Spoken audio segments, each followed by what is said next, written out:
Hello and welcome to Capital Markets. This evening I'm Temple Ashaju. Thanks a great deal for joining us.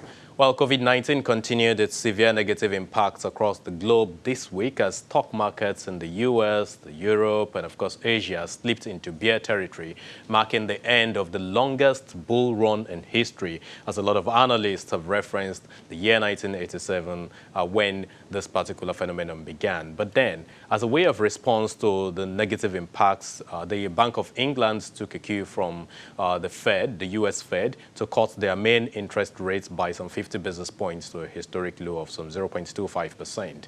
While the virus and its impact on financial markets remains the global theme, the local markets wasn't left out. It rode on the back of lower crude oil prices and, of course, less inflow of the greenback, which is the US dollar, leading to panic buying at the FX markets as the Naira closed the week at 392 Naira 50 kobo and, of course, 371 Naira 30 kobo. That's at the parallel markets and the investors and exporters window, respectively. So, of course, if we go further and drill down now into the equity markets by way of review, we'll see that the market actually suffered one of the worst weeks on record, with the NSE All-Share Index declining by 13.5% week on week and rounding off at 22,733.35 points, with the equity capitalization that shed a whopping 1.8 trillion naira this week alone to close at 11.8 trillion naira. Going by the sectoral performances, all of the sectors experienced losses, most of which stemmed from the banking sector, which was down the most by 26.15%. We got the consumer goods segment down by 14.79%. I think it was followed by the oil and gas, which was down by 8.5%. And then you have the consumer goods, the industrial goods, and of course the insurance segment of the markets. All of these witnessing significant declines in the markets this week as investors reacted to the COVID-19 effects, which has been ravaging markets all over. We also note that the telecom sector was down by some 12.37%. Now, the major drivers of these heavy losses were Zenith Bank, which is down by 36.7% in spite of the fact that some investors quickly took advantage of the low price, which hit some 10 naira plus levels we hadn't seen that tier 1 bank in a long time. Guarantee Trust Bank was down the week by 22.76%. Stanbic IBTC contributed massively to the losses as well by some 16.29%. Dangote Cement was down just 10%. Seplat was down by 10%. And of course, Nestle, which is a major food giant in the market, was also down by 10%. But we know that lots of analysts have been placing a strong buy on all of those major banks that hit the floors and went rock bottom this week. Now, let's take a look at what the bond market, which is the debt market, basically had. This week at the bond markets, trading ended bearish. And of course, we saw better offers, seen across the curve, the mids, and of course, the long end of the curve, especially on the 2049 securities, where we saw that's part of the market actually retained most of the traction as market players continue to reduce their exposure on debt instruments, except for the shorter end of things where they seem to be speculative. Well, we saw yields expanding on the bond side of things by an average of 39 basis points across the benchmark bond curve. And if you look at the numbers we got on screen, these are numbers for yesterday. It reflected what we're actually saying here. We had just 35 deals yesterday, and we had 14.5 billion naira exchanging hands on some of the securities that you have there on screen, 2049, 2029. For the treasury bill side of the market, it was not different, as of course the bearish trading succeeded the bullish behavior that we've seen in that space in recent time. But we got market offers continue to be unattractive for to the local investors who regularly play well in that space. And of course, yields expanded by an average of 49 basis points across the benchmark curve. Yesterday alone, we saw only 6 deals, and of course, a little less than 200 billion naira worth of transactions in that space.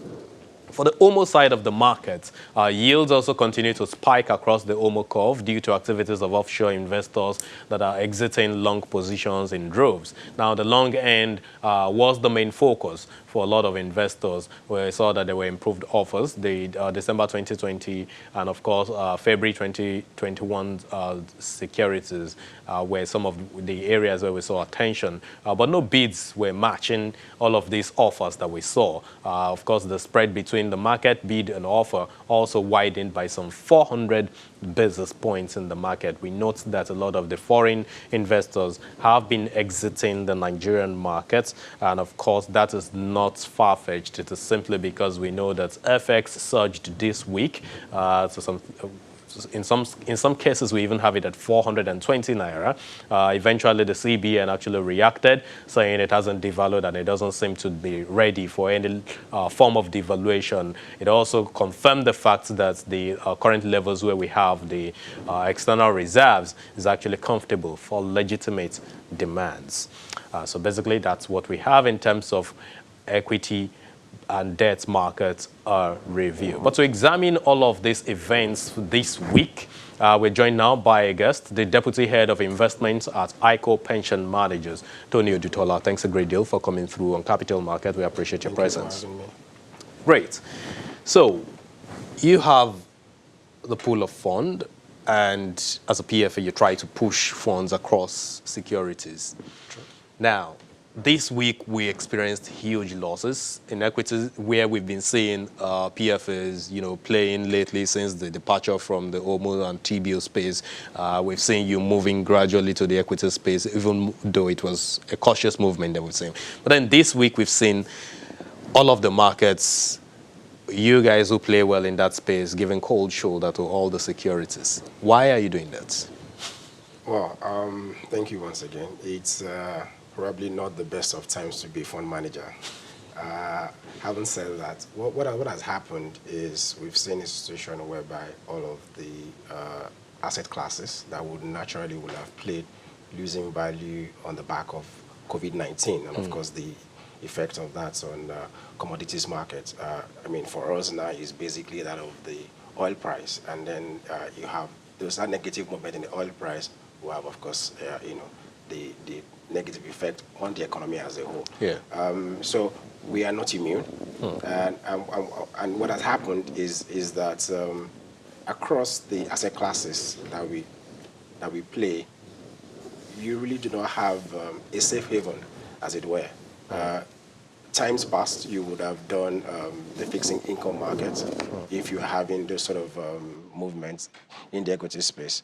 But we're in a situation where there's uncertainty everywhere. Yeah. And what's then best to do during an uncertain time is to tread cautiously. I mean, that basically is what our approach has been.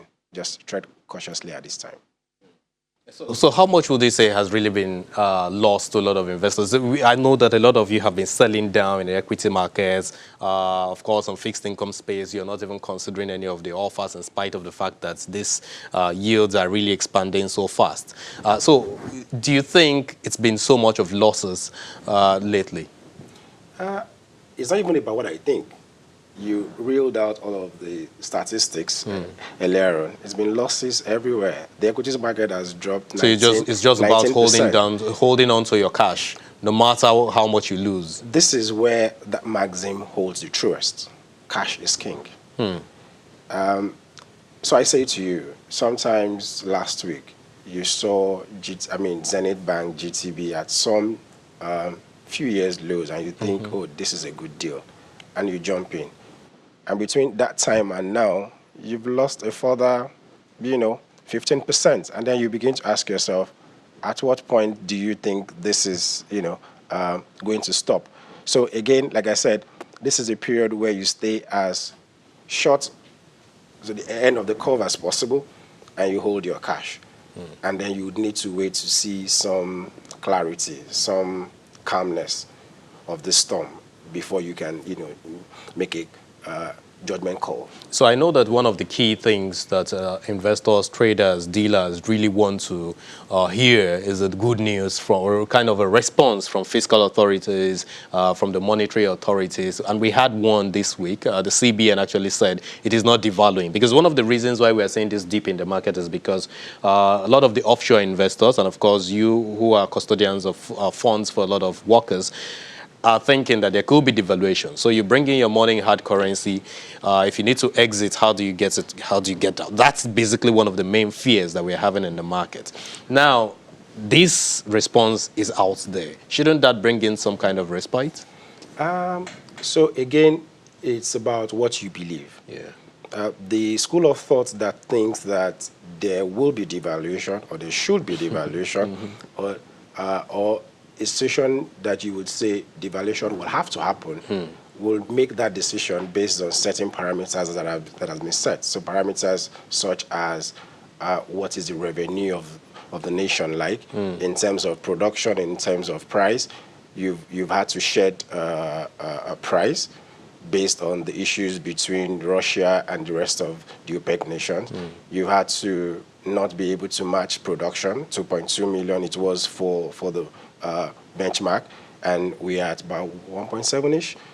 So it means about roughly 40–50% of revenue projections is out of the window. So then you will take that side by side a few other factors. CBN has come out to say, oh, aside the fact that you can make those revenues, your costs, your imports side of things also has gone down, based on what is happening all over the world. Yeah. Some sense in that. But I think that somewhere down the line, we will come to see which of these will actually play out. It will be a decision that the CBN itself will have to take, whether at some point it has to devalue or it has to raise rates, to be able to stop the flow of forex out of the country. So that's something that the CBN will have to take as a choice. I know that Nigeria is not the only country experiencing this sort of imbalance at this point in time, but the CBN says it has enough in external reserves, foreign exchange reserves. And now we know that we're down to around $30 billion or thereabouts. In the events we go lower than that, do you agree that we actually have enough for legitimate demands? So prior to now, at different fora, I think CBN itself has alluded to the fact that $30 billion will be a figure that it will begin to have a rethink about that position. If we are there right now, would CBN moved that, would the needle be moved, force CBN? If we begin to, scratch and go past that figure, will something else be done? Like I said earlier, it's a decision that the CBN itself will have to take. But I'm sure the gentlemen and ladies in that institution are, taking a good look at it. So we saw some local players also picking up the pieces, especially in the equity markets. But when it comes to the debt side of things, they're really very pessimistic on that space. How lucrative do you think that is? Those prices that have hit rock bottom at this point are for especially retail investors? See, this is the case of if you do, you are damned, and if you don't, you are equally damned. Interesting.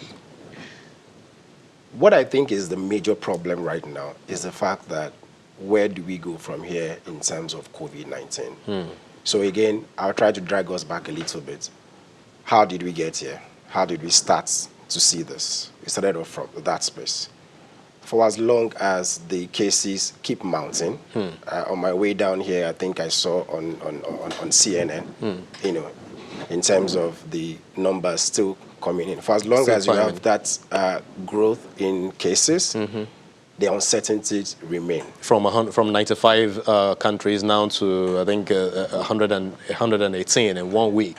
Exactly. So for as long as you see those occur, yeah, those imbalances will still be there. What the market does not like is uncertainty. Because you do not know what happens tomorrow. Will somebody else come into the country? Will they not show symptoms at the airport? Will they get in and then begin to move around? The fact that you have that uncertainty there, it's difficult for the market to move in a predictable manner. But do you think your investors must be positive about the way Nigerian government is handling the cases that we have at hand, are they? My investors, now you're talking about contributors? Contributors are quite positive about it, and I want to know that I want to believe that some of the operators that you actually operate in the markets with, some of the FPIs, also believe in the same thing. Yeah, to a large extent, I would give kudos to the health authorities and the way this has been managed so far. I think we've done quite better than most of the Western nations. You know, I had a bit of chat with some people at the shores of Nigeria, and I could compare and see that, look, we've handled this relatively better. So to that extent, yes, we're doing well. But how that flows into investment is a different thing entirely. Okay. All right. You'll certainly tell us more after the break because we need to go on this. Tony will be giving us some forward guidance into next week, Q2, and of course the rest of the year. Stay with us. Thank you so much for staying with us. This is Capital Markets, and we have had our guest, the Deputy Head of Investments at ICO Pensions Manager. ICO Pension. Here we got Tony Odutola. Thank you, great deal, for standing by. You have actually been responding to some of my questions around the fall that we had in the markets last week. And so let's look at next week and, of course, Q2 and the rest of the year going forward. What do you consider as the next safe haven for investors and, of course, for operators like you now? See, this word safe haven is a tricky one. Tricky in the sense that, so I mentioned earlier, I said hold cash, stay as near as cash as possible, so stay on the short end of the curve.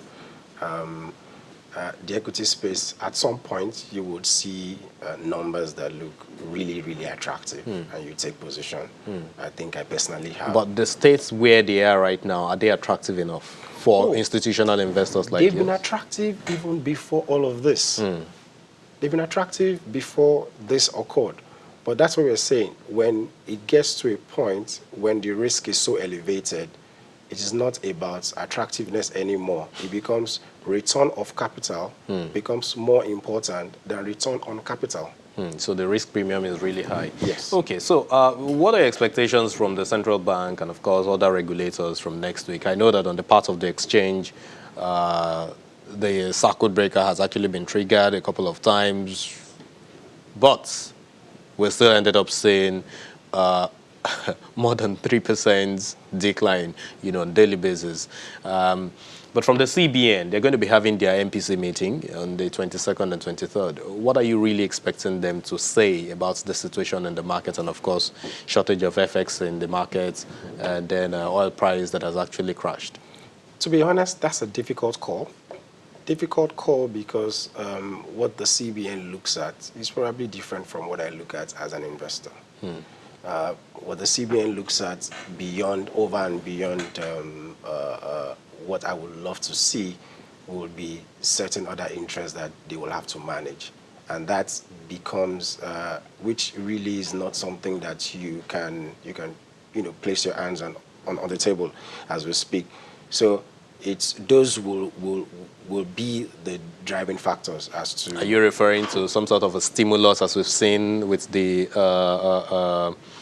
Bank of England and, of course, the US Fed and some other markets? So stimulus, in this case, you'll be referring to rates being dropped. And then the question would be, those rates have been dropped before and market has taken them back, or because the realities do not support that. So those realities will be what investors will be looking at. But like I said, there's a different screen that CBN is trying to view, and based on that, take an action as to what it deems best, for the market. And of course, the market will respond based on whatever it is that it feels is the situation. We showed earlier on the volume that transacted during the week. Yeah.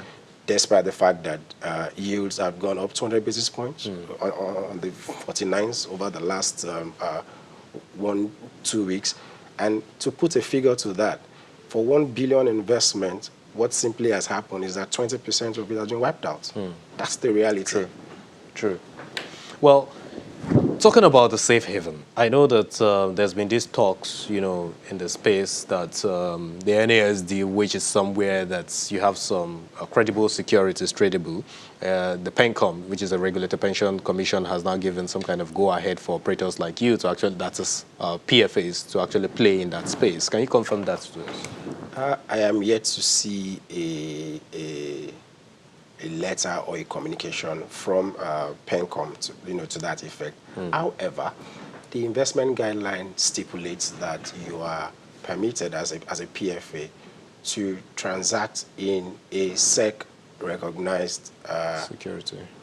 SEC recognized securities exchange. Okay. So the question would be, does SEC recognize NASD? So to that extent, probably yes, because there's been no communication written to say invest through NASD or do not invest through NASD. So it's more of a question about how does that market play, maybe in terms of price movements, limits up, limit down, and situations like that. But I would think that operationally, if things improve in that space, you could find, of course, the PFA community investing through there. And that will create more activities in that space and, of course, more liquidity. Probably, yes. Okay, so we're talking about the $22.7 billion that the federal government is looking to borrow. Now we know that the National Assembly has halted that bill, and we know again that we actually have shortage of funds. Do you think if we go for this particular proposal, $22.7 billion, it will actually help to buffer the situation for us, the shocks that we should have experienced? I think we need as much money as we can get, targeted at the right projects and at the right, governed by the right sort of policies. But the question that I think this pushes forward is, in an environment of reduced revenue, how exactly do you manage the increased cost of funds? Because you're not going to, from what I hear, this is probably like very little, very low interest environment. Yes. However, you had gone into this projected borrowings, having in mind that I have the opportunity of taking this extra because I have this buffer. That buffer has been wiped out. So we need to go back and take a look at the whole plan all over again. For every $1 that you were expecting to get, we're probably getting 50 cents. So the budget assumptions that are to be reviewed, what are your thoughts on that? Last week there was a 2.0, workshop or something that was brought up by CBN. Yeah. I'm waiting to see what comes out of that in terms of thought leadership. I'm also waiting to hear what the EAC has got to say. Interestingly, the EAC, anyway, they had said to us before that their communication is to the president. Yeah. Unfortunately, I'm not sure the president speaks to us as to whatever it is that has come from that. But I would have loved to know exactly. What price do you consider as the safest benchmark now going forward, given the $33 where we've seen $33 hovering prices? That's a tough one. I've seen where, and I was having this discussion with a friend earlier, there's a school of thought that says that the current price of oil as we speak is about the right price of oil. For real? If that is the case, then we're in trouble. And the analysis, according to him, is if it's what to be a free and fair market, you really do not need OPEC to sit down and agree on the price and agree on the volume to be produced by each. If you could just wrap up with us, tell us what you see in the market next week. Are we still going to continue to see this level of sell-off? For as long as COVID-19 remains, we may. So how low do you see the stock exchange fall into, the index? The index is at 22,000 psychological line now. Temple, if I knew I would be a billionaire. Interesting. Thank you so much for sharing your insight with us on Capital Markets. Tony Oditola, Deputy Head for Investments at ICO Pension Managers. And that's it on the program for this weekend. I'm Temple Ashaju. Thanks for being a part of it. I'll see you next time. Bye for now.